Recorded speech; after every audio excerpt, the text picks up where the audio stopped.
مبارک مہینہ ہمارے درمیان ہے،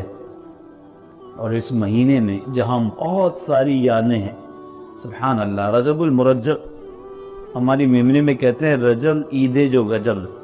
اتنی ساری اس میں عیدیں ہیں، اس میں اتنی ساری مبارک راتیں ہیں۔ تو اب رجب المرجب کی پہلی رات جب آئی، یہ خاص دعاؤں کی قبولیت کی رات، مولا علی کرم اللہ تعالی وجہ الکریم سال کی 4 راتیں اہتمام کے ساتھ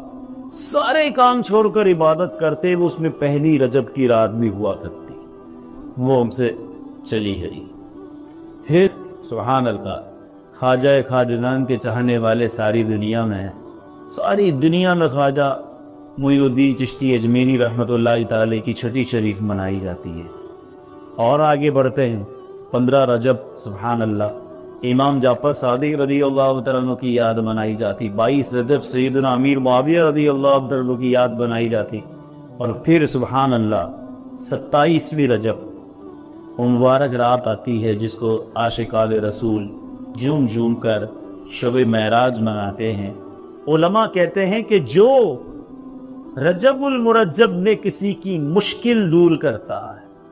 اللہ اس کے لیے جنت میں محل تعمیر فرماتا ہے، اسے جنت میں محل عطا کیا جائے گا۔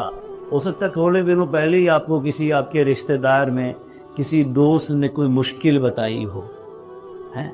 تو ہمت کریں اس کی وہ مشکل رجب میں دور کرتے، آگے بڑھ کے دور کر دے۔ چھوٹا موٹا کوئی کام ہے اس کا اس نیت سے کرنا کہ رجب میں کسی کی مشکل دور کی تو جنت میں اللہ گھر عطا کرے گا۔ کیا معلوم اگلا جملہ بڑا پیارا ہے اس روایت کا کہ تم رجب کا اکرام کرو،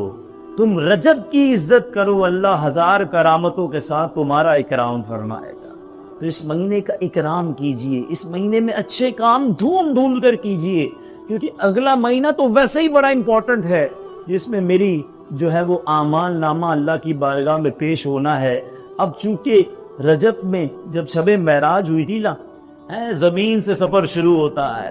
پہلے مکے سے جاتے ہیں بیت المقدس، بیت المقدس سے جاتے ہیں پہلے آسمان، پھر دوسرے آسمان، پھر تیسرے آسمان، پھر 7ویں آسمان، پھر کعبہ قوسین اور رب سے ملاقات۔ جنت کے طبقات ملاحظہ فرمائے، جہنم کے طبقات ملاحظہ فرمائے، بہت سو سے باتیں کی، بڑے فرمان جاری کیے۔ آقا واپس آئے، جب نبی پاک نکلے تھے نا، آپ سردیوں میں یہ پریکٹس کیجئے گا، ہوا بھی ہوگا تجربہ، جب بستر چھوڑتے ہیں نا سردیوں میں، کمبل اوڑھا ہوا تو چند سیکنڈ تک بستر گرم رہتا